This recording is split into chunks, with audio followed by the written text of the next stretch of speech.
Today is day 196. We're reading the whole Bible this year, and today we read 2 Chronicles 28, 2 Kings 16, and 17. Let's get into it. Let's start with 2 Chronicles. Again, these accounts parallel each other, but they do have some different details. So actually, the first four verses of 2 Chronicles 28 and 2 Kings 16 are almost identical. It tells us about King Ahaz, who steps up as the king of Judah, and he is the worst. He is so committed to worship of false gods. It says he walks in the ways of the kings of Israel, sacrifices his son to the fire, to Molech. And what we have here is bad, wretched idolatry turned as tragic as it possibly can. The Lord does not condone this in any way. And so now we're going to see Judah kind of get reamed because Ahaz takes them into this, not just apostasy, not just turning their backs on the Lord and doing the things that, the prophets have been saying, where it's like, hey, you're promoting injustice and you're taking care of the widow and the orphan and that type of thing. Those are bad enough. It's not that you are allowing the enemies of the Lord to influence you. It's that you are now taking on their worship, tearing down the things of the Lord and setting them up. And that's what he does. And so he draws the wrath of God against him. And geopolitically in this region at the same time, Syria or Aram, depending on which translation you're reading, and Israel, the northern kingdom, come together and decide that they want to form an alliance to fight off Assyria. If you're reading a translation that uses Syria for this kingdom just north of Israel, that can get a little confusing, Syria and Assyria, but they are two different places, two different countries. And so Syria or Aram and Israel are trying to form an alliance. And when Judah, Ahaz, denies them, Israel and Syria come down and attack them.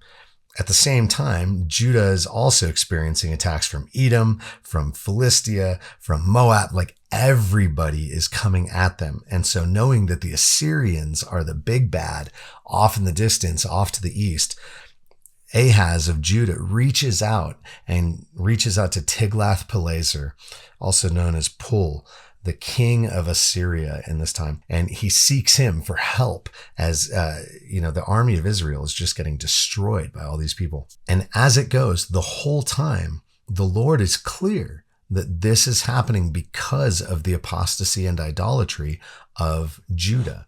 And so even though they're still his chosen people, just like Israel, even though you are my people, I'm going to allow this because you are not doing right. It is going to be your destruction, which is really just a precursor to what's going to happen anyway. Because if they turn from the Lord, then who is their salvation? There's no salvation outside of the Lord if they will not turn to him and follow him. So at the beginning of 2 Chronicles 28, in verse 5, we see that the king of Syria captures a great number of people from Judah and takes them to Damascus. So here's a portion of the people of the southern kingdom of Judah who are now exiled as captives in Damascus, in Syria, not Assyria, not yet. And Israel also comes in, and now we start getting some actual numbers to it. It says 120,000 men from Judah were killed in one day, 200,000 of their relatives. Israel comes down and captures over 200,000 women and children from Judah and takes them captive up to Israel. The Lord sends a prophet named Oded to tell them, hey, this isn't okay. You've kidnapped your brethren. You need to send them back. Ahaz, of course, does not seem to care. It says that even though Ahaz was humbled, he doesn't turn back to the Lord. Instead, he turns and tries to pay tribute to Assyria, and it doesn't get him anywhere. And we're going to read more about that in 2 Kings 16. But essentially, what this says is he plunders the house of the Lord and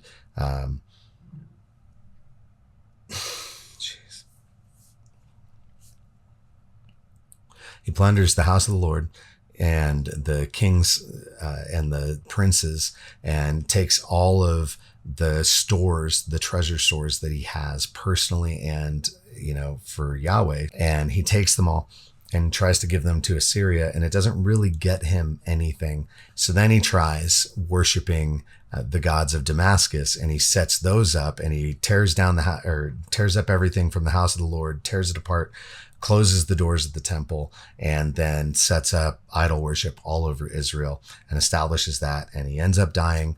And then at the end of it all, he is buried in the city, not in the tombs of the kings, because apparently even the people aren't willing to put him with the rest of the kings after all that he's done to tear down Judah. Turning over to 2 Kings 16, we see essentially the same verses starting us off, leading into, and he sacrificed and made offerings on the high places, on the hills, and under every green tree.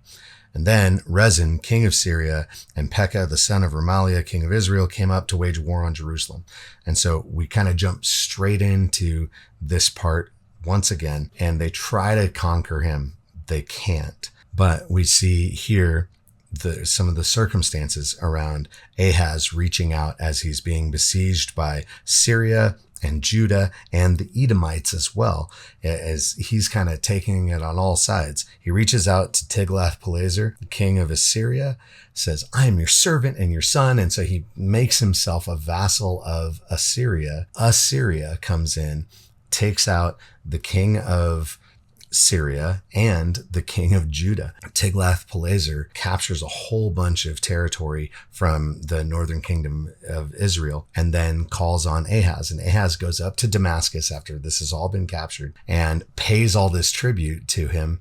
And it doesn't really get him anything, but he looks at this great altar in Damascus and he goes, "Man, somebody draw a picture, take measurements, like write it down, get it in detail." And he sends it to his idol designer in Judah, and he has him build one for him so that when he gets back to Judah, he can worship on this same altar.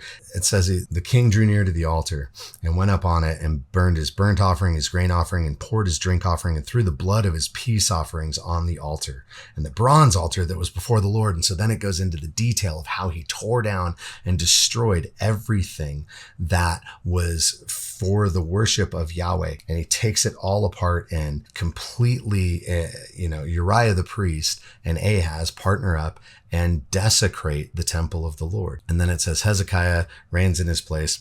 And then we pause there and jump into some updates in Israel. We're going to read about Hoshea, who's going to take over as king in Israel. So while Ahaz is king in Judah, Hoshea takes over in the 12th year of King Ahaz's nonsense, and he was king for 16 years. So just a few years before he dies, Hoshea takes over, and he's going to rule in Israel for 9 years. Most of that time, he's going to be a vassal of Assyria and be paying tribute year after year. But eventually he gets sick of that. And around 9 years into it, he decides to start a conspiracy, no longer pay his tribute, and he tries to hook up with Egypt to push Assyria off of this. But by this time, Assyria has gotten huge and powerful, and there is no stopping them, at least not in this way.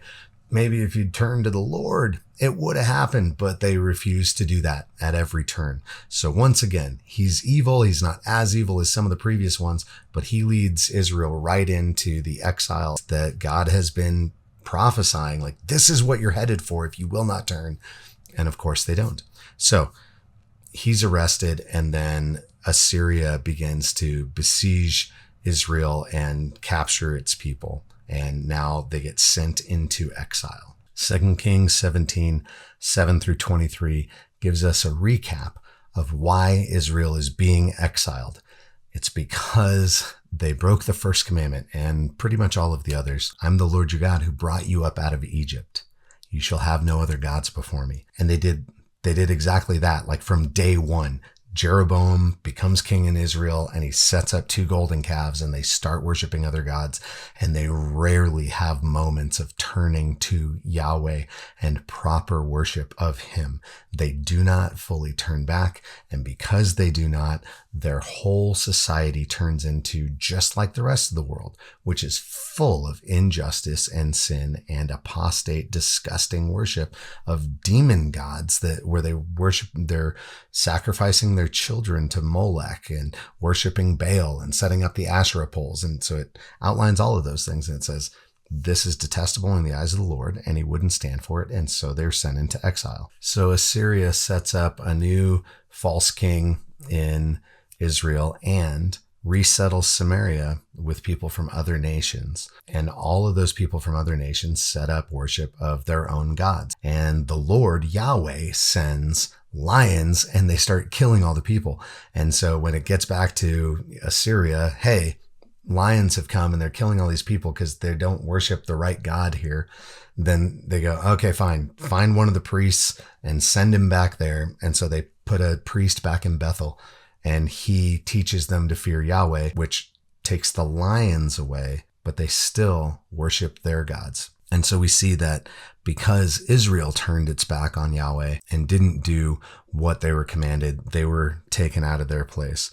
They would not listen, but they did according to their former manner. And then at the very end of this, so these nations feared the Lord and also served their carved images. Their children did likewise, and their children's children, and as their fathers did, so they do to this day. And this day being the end of the writing of the book of Kings, not to modern times and that kind of thing. Just side note. But this helps us understand how we have the separation between Samaria and the rest of Israel once we get into the time of Jesus. So after these exiles are undone of the people from the northern kingdom that come back to Samaria, end up just sort of sticking around with these people. They don't completely eradicate them and move them back out of the promised land. They just sort of live with them and absorb a lot of this weird, twisted, false teaching that's come up and this blending of religions. And that's why, like, the woman at the well ends up with this different kind of perspective on how to worship God. And she's like, well, we serve the same God. Look, we have Jacob as well. And Jesus is like, no, it's not about that. But also, it's not going to be about a particular location anymore. It's going to be about worshiping him in spirit, according to the actual Spirit of God, the true Spirit of God, the one Spirit of God, and in truth, which are two things that Samaria has not done for centuries by the time Jesus is walking the earth. Man, I don't want to be somebody like this. These passages here are such a good warning, a terrifying warning to us of the danger of turning away, and how often do we, in small ways, in personal ways, not leading a whole nation astray, but in small ways, as we who have committed to following the Lord end up like Ahaz, end up like the people of Samaria, where we go looking for more sin to fix our sin. When we create brokenness through our sin, then we go and seek more sin to hide it or to mitigate it or to self-medicate it. And we can't do that. We have to turn to the Lord. That's the thing. Turn to the Lord, confess, pray, seek him, seek fellowship, find healing and grace in the body of Christ. That's the only way. I'd love to hear what stands out to you, what speaks to you. So comment in the Bible app or on these videos, and let's talk about that. Thank you for watching with us. Be rad for Jesus.